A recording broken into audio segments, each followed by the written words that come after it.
दोस्तों KP energy limited ने अपने फोर्थ क्वार्टर के रिजल्ट्स पब्लिश कर दिए हैं। आइए देखते हैं कंपनी का परफॉर्मेंस फोर्थ क्वार्टर में कैसा रहा। इसके साथ साथ कंपनी ने 10 रुपीज़ पर इक्विटी शेयर का डिविडेंड भी अनाउंस किया है।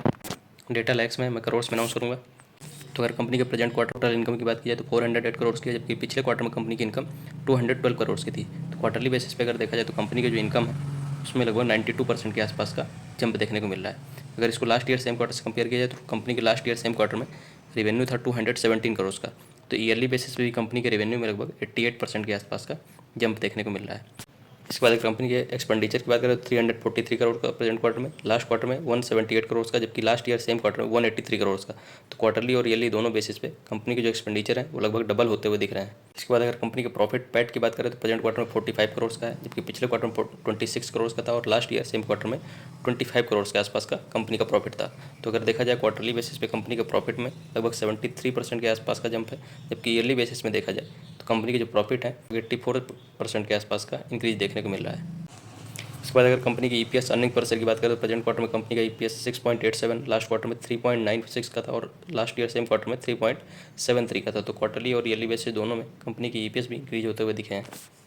अगर कंपनी के सेगमेंट रेवेन्यू की बात की जाए कि इंफ्रास्ट्रक्चर डेवलपमेंट से इनका जो रेवेन्यू है वो मेनली आ रहा है और प्रेजेंट क्वार्टर में 393 करोड़ के आसपास का रेवेन्यू जनरेशन इंफ्रास्ट्रक्चर डेवलपमेंट से हुआ है। इंफ्रास्ट्रक्चर डेवलपमेंट मतलब जो भी पावर से रिलेटेड इनको प्रोजेक्ट्स रिसीव होते हैं, ऑर्डर रिसीव होते हैं, उनका जो इंफ्रास्ट्रक्चर है, मतलब सोलर प्लांट सेटअप करना है, अदर कोई पावर प्लांट्स होते हैं उनको इस्टेब्लिश करना है, तो उनका जो इंफ्रास्ट्रक्चर डेवलपमेंट है बिजनेस से इनका मेन रेवेन्यू जनरेट हो रहा है। जबकि इनके जो कैप्टिव प्रोजेक्ट्स हैं, पावर प्रोजेक्ट्स हैं, उनसे जो पावर सेल करते हैं उससे इनका बहुत मिनिमल लगभग 6 करोड़ के आसपास रेवेन्यू जनरेट हुआ है।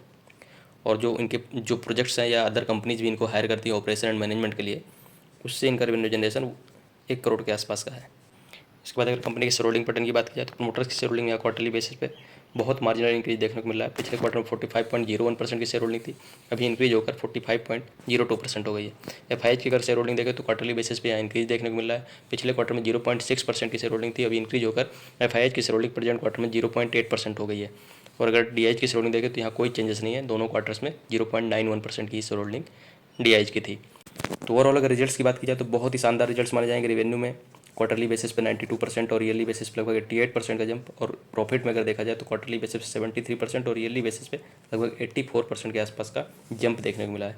कंपनी ने डिविडेंड भी अनाउंस किया है 0.1 रुपीज़, मतलब 10 पैसे का, जो कि कुछ खास नहीं है, बट कंपनी के जो रिजल्ट्स हैं वो बहुत ही शानदार हैं। और एफआईआई का जो स्टेक है इस कंपनी में पिछले क्वार्टर कंपेरिजन में इस क्वार्टर में इंक्रीज होते हुए दिखा है।